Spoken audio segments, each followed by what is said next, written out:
तो नमस्कार, आपके साथ मैं ललित प्रजापति और अंकुर सर भी हमारे साथ जुड़ चुके हैं और अब इस चर्चा को हम आगे ले जाएंगे।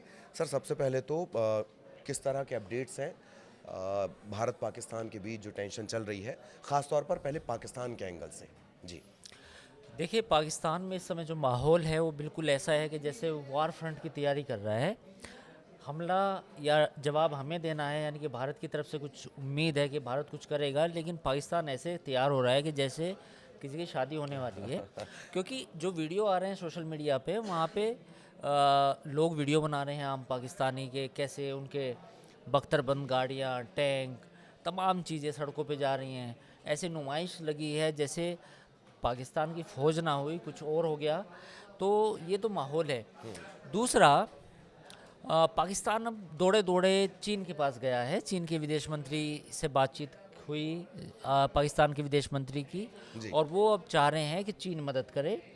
और ऐसी खबरें हैं, कुछ सोशल मीडिया पे आई हैं, कुछ ट्वीट किए गए हैं कुछ जर्नलिस्ट से जो डिफेंस कवर करते हैं, कि तुर्की के C-17 हरकुलिस विमान पाकिस्तान में उतरे हैं। और वो साजो सामान हो सकता है कि सैन्य हो, गोला बारूद हो, ये तमाम चीज़ें हैं। तो हालांकि इसकी पुष्टि होनी अभी बाकी है। तो एक तो ये खबर है। तीसरी खबर ये है कि पाकिस्तान ने थर्ड कंट्री से मीडिएशन का न्योता दिया था, जिस पे भारत ने कोई प्रतिक्रिया जी। जाहिर नहीं की है। तो कुल मिला के जो वार मॉन्गरिंग की बात होती है कि भाई युद्ध की बात कौन कर रहा है, तो सबसे ज़्यादा माहौल तो पाकिस्तान में गरमाया हुआ है। इंडिया तो हम तो उस तरह से चीज़ों को देख भी नहीं रहे हैं, हर चीज़ों को सोच समझ रहे हैं। हाँ, लेकिन पाकिस्तान तो बिल्कुल ऐसा है जैसे पैनिक में हो। वो ऐसा लग रहा है कि पाकिस्तान के नेताओं के जो मैं बयान देख रहा था, ऐसा लग रहा है कि लाइन लेंथ तय नहीं है।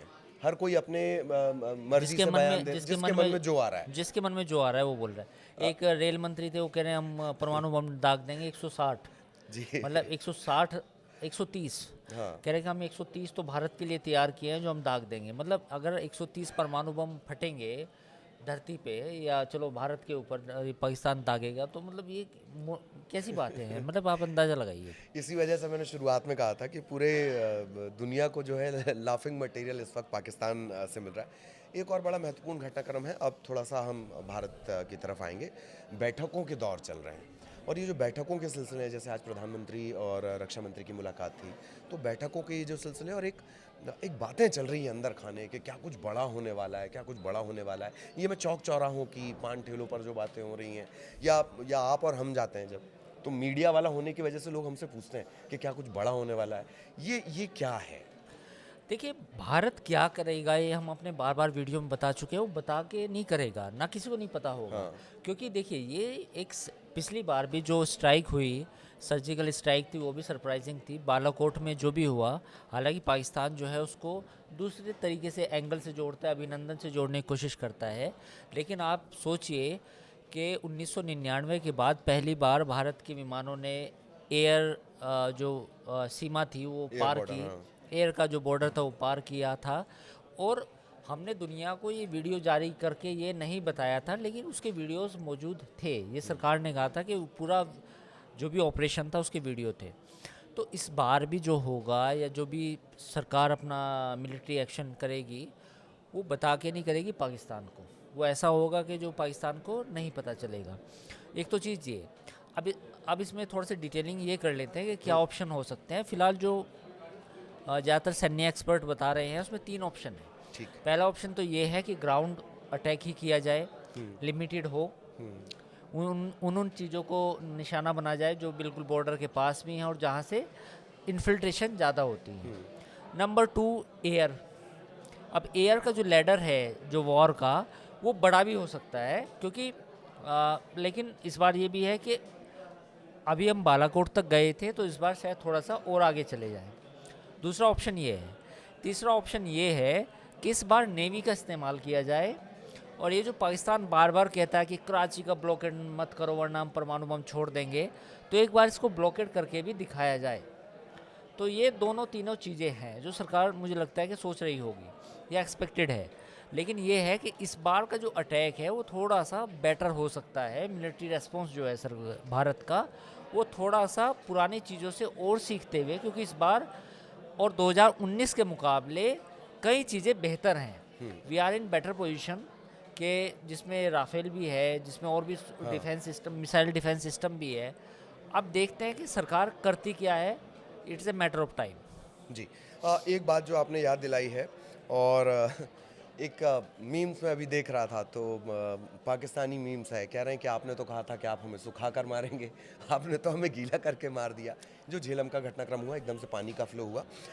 अब क्या ये ज़मीन पर ये नज़र आने लगा है धीरे धीरे, या वाकई ये जो सिंधु जल संधि, मतलब वो जो पूरा इंडस रिवर का एक सेट ऑफ इंडस रिवर है, वो क्या वाकई कारगर साबित होगा, और अब वो धीरे धीरे असर आने लगा है, उसका समझ आने लगा है? देखिए ललित, न्यूज़ 18 पे हमने अपने पुराने वीडियोस में भी बताया था अपने दर्शकों को कि इंडिया का इस बार जो रेस्पॉन्स है वो ऐसा नहीं है जैसे पाकिस्तान सोचता है। पाकिस्तान क्या सोचता है कि अटैक कर दो, हाँ। हमला कर दो। बेसिकली पाकिस्तान को इकोनॉमिकली भी रेस्पॉन्स देना है। अब आप सोचिए कि 16 यूट्यूब चैनल्स जो बंद किए गए हैं, वो इसलिए बंद किए गए हैं क्योंकि पाकिस्तान के ज़्यादातर उन चैनल्स के ज़्यादातर सब्सक्राइबर और जो व्यूज़ आते थे वो इंडिया से आते थे। यानी कि जो पैसा जो यूट्यूब से रेवेन्यू मिलता था वो इंडिया से मिलता था। तो पाकिस्तान, तो एक तो चीज़ ये है। दूसरी चीज़ ये है कि जो डेटा हम शेयर करते थे, लोग इस बात की आलोचना कर रहे हैं फ़िलहाल कि सिंधु नदी का पानी रोकना नामुमकिन है। ठीक है, ये बात, इसमें जो वजन है, इसमें फैक्ट है कि हम पानी नहीं रोक पाएंगे। लेकिन इस बात में भी अब है कि ट्रीटी अब एट एबेंस है। एट एबेंस का मतलब ये है कि हम डेटा शेयर नहीं करेंगे। तो आने वाले समय में जो पाकिस्तान के साथ डेटा शेयरिंग होती थी कि हमें पानी कब छोड़ना है, नहीं छोड़ना है, तो वो नहीं करेंगे।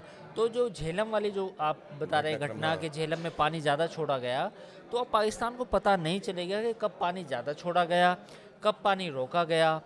तो ये टैक्टिकल है। तो ये सारी चीज़ें अब सरकार करेगी क्योंकि संधि के लेकर जो बाध्यता थी वो अभी स्थगित है।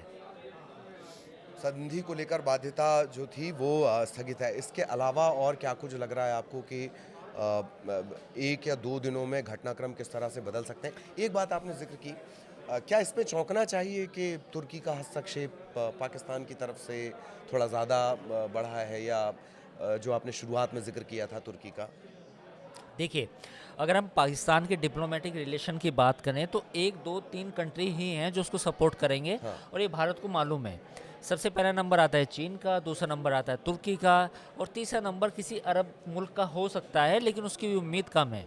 लेकिन अगर भारत के सपोर्ट की बात करें तो भारत के सपोर्ट में बाकी पूरी दुनिया आएगी। चीन उस तरीके से नहीं आएगा क्योंकि चीन का जो ट्रेड है बायलेटरल वो करीब $150 बिलियन का है ना। तो चीन उस तरीके से सपोर्ट नहीं करेगा। जहाँ तक तुर्की की बात है, एर्दोगन की बात है, जो तुर्की के प्रेसिडेंट है, उनका पूरी दुनिया में ऐसा ही लचर पचर रहा है। लचर पचर इन द सेंस के तुर्की आज तक यूरोप में शामिल इन्हीं हरकतों की वजह से नहीं हो पाया है।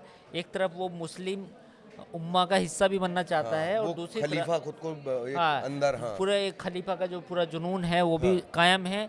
दूसरी तरफ वो modernisation, modern society, secular society भी बनना चाहता है।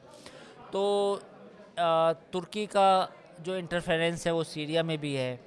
तुर्की का इंटरफेरेंस जो है वो अब बार बार कश्मीर का नाम भी ले देते हैं कि, तो वो हर जगह अपने टांग डालना चाहता है।